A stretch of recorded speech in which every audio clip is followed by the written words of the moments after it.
अमीर और गरीब दोनों बराबर सुखी होते हैं। आज अक्षय तृतीया है और अक्षय तृतीया के दिन माता लक्ष्मी की पूजा की जाती है और माता लक्ष्मी की पूजा करते हुए ये प्रार्थना की जाती है कि माँ हमें धन दे दो, अमीर बना दो। लेकिन मेरा अपना अनुभव है और इससे पहले मैंने ओशो से भी सुना था, तब क्लियर हो गया कि अमीर और गरीब दोनों बराबर सुखी होते हैं। सुनकर आपको आश्चर्य होगा, लेकिन यही सच्चाई है। और इसके साथ साथ पहली बात कि अमीर आदमी गाड़ी में घूमता है, सच बात है। गरीब पैदल घूमता है। अमीर को एक चिंता होती है कि पेट्रोल अगर ख़त्म हो गया तो उसे पेट्रोल भराना पड़ेगा। गरीब को पेट्रोल भराने की चिंता ही नहीं है, वो पैदल ही चले जा रहा है। उसकी मस्ती, अगर कार ड्राइविंग में मस्ती है तो पैदल चलने की भी मस्ती है। और सौभाग्य से मैं दोनों रहा हूँ। कुछ समय के लिए मुझे भी अमीर बनने का अवसर मिला और गरीब तो मैं हमेशा से रहा। लेकिन मुझे पता है कि अमीर और गरीब दोनों बराबर सुखी होते हैं। आज मैं एक वीडियो देखा था जिसमें देवराहा बाबा बोल रहे थे अपने एक शिष्य दयाल को कि दयाल, तुम इस लड़की से शादी कर लो और दहेज में कुछ मत मांगना, तुमको जो भी मांगना होगा हमसे मांग लेना। इतना देंगे, इतना पैसा देंगे कि तुम पैसा में नहा जाएगा। ये बात कौन बोल रहा है? देवराहा बाबा बोल रहा है, जो खुद ही बिना कपड़े का रहते हैं, बिना मकान के रहते हैं, मचान पर रहते हैं। वो कह रहे हैं कि तुमको हम इतना पैसा देंगे कि तुम पैसे में नहा लेगा। बाद में वही Dayal Indian oil corporation Uttar Pradesh के बहुत बड़े डायरेक्टर बने और अमीरों में से एक बहुत बड़े अमीर आदमी थे। पर यह सेवा दुनिया दे कौन रहा? वो आदमी जिनका अपना कोई बैंक अकाउंट ही नहीं है। इसके अलावा ओशो के पास जो 93 रोल्स रॉयस है, ओशो का अपना कोई बैंक अकाउंट नहीं है। ये दो आदमी, कम से कम देवराहा बाबा और ओशो, ये दो लोग ऐसे हैं जिनका कोई बैंक अकाउंट नहीं है, कोई बैंक खाता नहीं है, लेकिन लक्ष्मी इनके पास है। आज वैशाख मास का तीसरा दिन, जिसको हम लोग कहते हैं अक्षय तृतीया। आज के दिन लोग गहने खरीदते हैं, सोना चांदी खरीदते हैं, माता लक्ष्मी की पूजा करते हैं। लगभग ये धनतेरस जैसा ही महापर्व है। हर आदमी चाहता है कि उसे लक्ष्मी मिले, पर लक्ष्मी का अर्थ सिर्फ पैसा से लेते हैं, ये बहुत मामूली बात है। लक्ष्मी का बहुत गहराई में देखा जाए तो आपका रिचनेस से मतलब है, और हमारा सबसे बड़ा रिचनेस है हमारा परिवार। अगर हमारे जीवन में हमारे माता पिता हैं तो सबसे बड़े लक्ष्मी हमारे माता पिता हैं, क्योंकि यही एक रिश्ता मुझे दिखता है, माता और पिता, जिनसे जहाँ तक हो सका आपका भला ही चाहते हैं और जितना उनका हैसियत हो सकता है अपने बच्चे को लोग सुख पहुंचाने की कोशिश करते हैं। हालांकि माता पिता भी कोई बहुत ही हाई लेवल के देवता तो होते नहीं हैं, अपनी समझ के अनुसार बच्चों के माता पिता ही उनके देवता और ईश्वर होते हैं। तो एकमात्र माता पिता ऐसे हैं जिन्हें हम सब लक्ष्मी कह सकते हैं, क्योंकि जब तक माँ है हो सकता है आपको कमी नहीं होगी, और आगे भी माँ का आशीर्वाद अगर मिलता रहा तो कोई कमी नहीं होगी। वैसे ही पिता जब से बच्चे को जन्म देते हैं तब से लेकर जीवन भर उनका प्रयास जरूर होता है कि बच्चों को सुख दे सकें। आज जब लक्ष्मी पूजा करते हैं तो हम ये कामना करते हैं कि हम सुखी हो जाएं, और पूरी सच्चाई ये है कि जितने भी अमीर आदमी हैं उनके सुख में और जो बहुत गरीब है उनके सुख में अंतर नहीं होता है। अमीर आदमी को डर है कहीं डकैती ना हो जाए, गरीब को कोई डर ही नहीं है। वो खटिया बाहर बिछा के सो जाएगा और जीवन भर सो सकता है, बरसात के दिनों को छोड़ करके। जरा सोचिए, सुख में कहाँ अंतर पड़ा। अमीर को लगता है कि मेरे घर में डकैती हो जाएगा तो वॉचमैन बैठा के रखा है, बॉडीगार्ड रखे हुए हैं। गरीब आदमी का सुख ये है कि ना उसके पास वॉचमैन है ना कोई बॉडीगार्ड है, बड़ा मजे में घूमते रहता है।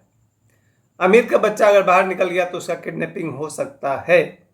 गरीब का बच्चा दिन भर बाहर घूमते रहता है, कोई पूछने वाला नहीं है। तो एक अर्थ में अमीर जहाँ सुखी है कि मैं पैसे वाला हूँ, तो गरीब भी सुखी है कि मेरे पास कुछ है ही नहीं। टेंशन की बात करें तो एक अमीर आदमी को हमेशा टेंशन है कि भाई फैक्ट्री में इतना सामान मंगाना है, इतना पेमेंट करना है, इतना बोनस है, इतना इनकम टैक्स का हिसाब है, इतना मजदूरों का है, ये प्लानिंग है, वो प्लानिंग है, डीलिंग है। पैसा तो है पर पैसे के साथ इतने सारे टेंशन है। गरीब आदमी के पास न फैक्ट्री है, न कोई मजदूर को तनख्वाह देना है, न क्रेडिट कार्ड का बिल भरना है, न बैंक का मेंटेनेंस करना, कुछ भी नहीं करना। उसको खाना मिला तो खाया और खा के गमछा ओढ़ के सो गया। क्या वो सुखी नहीं? अमीर आदमी जब सोता होगा, मुझे लगता है जल्दी उसको नींद नहीं आती है।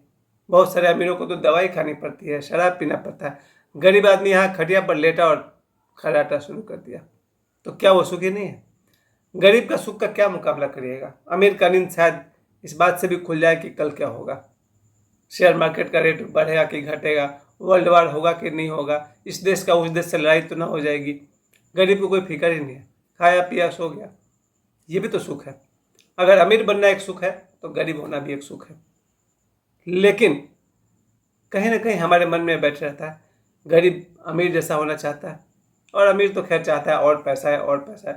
लेकिन जहाँ तक सुख की बात है, जब अमीर आदमी खाना खाता होगा उसके बड़े से बड़े चिकन पुलाव में जो स्वाद आता होगा, गरीब आदमी के रोटी नमक और प्याज से भी स्वाद आता है। जब गरीब आदमी को खेत में काम करके वो लौटता है, या दुकान में काम करके लौटता है, ट्यूशन पढ़ा के लौटता है, स्कूल से लौटता है, और गरीब को जब भूख लगती है तो उसको लगता है कि रोटी में से अमृत टपक रहा है। अमीर के टेबल पर रखा हुआ 1000 रुपये का खाना और गरीब की थाली में रखा हुआ 2 रोटी और प्याज और चटनी, स्वाद दोनों के पास है, सुखी दोनों है। फिर भी अगर मुझसे कोई पर्सनली पूछे कि जब अमीर और गरीब का सुख एक जैसा है तो फिर अमीर क्यों बनना चाहते हो? अगर मैं अमीर बनना चाहता हूँ तो मैं तो कहूँगा ये मन की चालबाजी है, और मन हमेशा से धोखा देने में कुशल रहा है। मेरा मन वही काम ही करता है, बचपन से उसका वही। लेकिन मुझे पता है कि मन धोखा दे रहा, मैं नहीं दे रहा हूँ। मेरा मन बचपन से ही 20-25 साल तक सिनेमा हॉल वीडियो हॉल में दौड़ दौड़ के सपने दिखाता रहा कि बहुत बड़ा एक्टर बनोगे।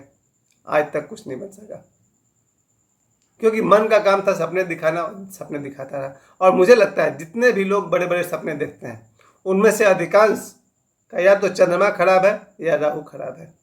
मैं ज्योतिष के एंगल से बात कर रहा हूँ। मुंबई में जो 5 लाख स्ट्रगलर भटक रहे हैं उनमें एक मैं भी था। मेरा ख्याल है बड़े बड़े सपने देखने वाले अक्सर उनका चंद्रमा खराब होता है या राहु खराब होता है। वो सपने तो बड़े बड़े देखते हैं और जीवन में अंत तक कुछ नहीं कर पाते हैं, बस ऐसे ही जीवन बीत जाता है। तो मेरा मन तो मुझे बचपन से ही धोखा देने में कुशल रहा। बचपन से 20-25 साल तो इसमें बीत गया कि बहुत बड़ा एक्टर बनेंगे, नहीं बन पाए। उसके बाद मन में एक और लड़कों का शौक़ होता है कि जब हम स्कूल में थे, कॉलेज में थे, तो मेरे भी है ना बहुत सारे बड़े बड़े लव अफेयर्स हो, लव स्टोरीज हो, अफेयर। ये भी मन का धोखा रहा और बहुत बड़ा धोखा रहा है। मुझे पता है हर प्यार वासना के सिवा कुछ नहीं है। कोई एक आदमी बता दे कि नहीं मेरा प्यार तो वासना है ही नहीं, ऐसा हो ही नहीं सकता है। सिर्फ बुद्ध पुरुषों का प्यार प्यार होता है। गौतम बुद्ध जब प्यार करेंगे वो प्यार है, भगवान महावीर जब प्यार करेंगे वो प्यार है, जब देढ़ा बाबा प्यार करेंगे तो वो प्यार है। आदमी जब भी प्यार करेगा तो फिर शादी करेगा, बच्चे पैदा करेगा और लंबे चौड़े घर खरीदेगा। आदमी का प्यार वासना के सिवा कुछ नहीं है। ये बात मैं अच्छी तरह समझने लगा हूँ। हालांकि अब तो 53 साल हो गया, लेकिन एक बात समझ में आ गई। आदमी लक्ष्मी कमाना चाहता है, पैसा कमाना चाहता है, इसलिए कि उसके पास घर द्वार पत्नी बच्चे हों। पर मुझे मालूम है उस गृहस्थ से कई गुना सुखी है देवराहा बाबा और ओशो जैसे सिद्ध पुरुष। उनका कोई मुकाबला नहीं। तो अक्षय तृतीया में अगर मुझसे कोई पूछे भगवान से आज क्या चाहोगे, अंगूठी तो मेरे हाथ में सब भरा ही हुआ है, ये आज का है। अक्षय तृतीया के दिन सोना चांदी खरीदते हैं ना, तो इसको मैंने रिपेयर करवाया था। अक्षय तृतीया के दिन मैं भगवान से कहूँगा कि आज के दिन अगर मुझे देना ही है तो ईश्वर का अक्षय प्रेम दे देना, क्योंकि ईश्वर का प्रेम कभी खत्म ही नहीं होता है और वासना रहित होता है। और ईश्वर का प्रेम है कि मेरा जन्म हुआ, ईश्वर का प्रेम है कि मैं जीवित हूँ, और ईश्वर का प्रेम है कि मुझे आप सब लोग सुन रहे हैं। और अक्षय तृतीया के दिन मैं माता लक्ष्मी से कहूँगा मुझे मेरे सदगुरु का प्रेम देते रहना, क्योंकि केवल देवराहा बाबा और ओशो और बाबा बागेश्वर जैसे गुरु ही समर्थ हैं आपको प्यार देने में, क्योंकि उनके प्यार में वासना नहीं होती। वो कभी नहीं कहते कि मेरे प्यार के बदले मुझे ये चाहिए। तो अक्षय तृतीया के दिन मुझे ईश्वर से चाहिए ईश्वर का अक्षय प्रेम जो कभी समाप्त न हो।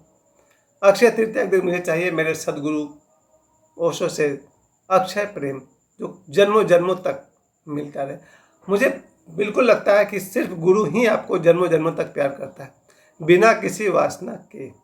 अब मुझे लगता है माता पिता का प्यार, भाई बहन का प्यार एक जन्म में छूट जाता है, फिर अगली बार कहीं और जन्म होता है, कोई और माता पिता होते होंगे, कोई और भाई बहन, कोई और पत्नी, ये टूट जाता है। अब तक जो मैंने अपने सदगुरुओं से सीखा है कि जन्म जन्म बदलने पर माता पिता बदलते हैं, भाई बहन बदलते हैं और कई बार पति पत्नी बदल जाते हैं। इसलिए सांसारिक प्यार जो भी है वो अक्षय नहीं हो सकता है। मुझे अक्षय तृतीया के दिन चाहिए ईश्वर का अनंत प्रेम, अक्षय प्रेम, मेरे सद्गुरुओं का अक्षय प्रेम।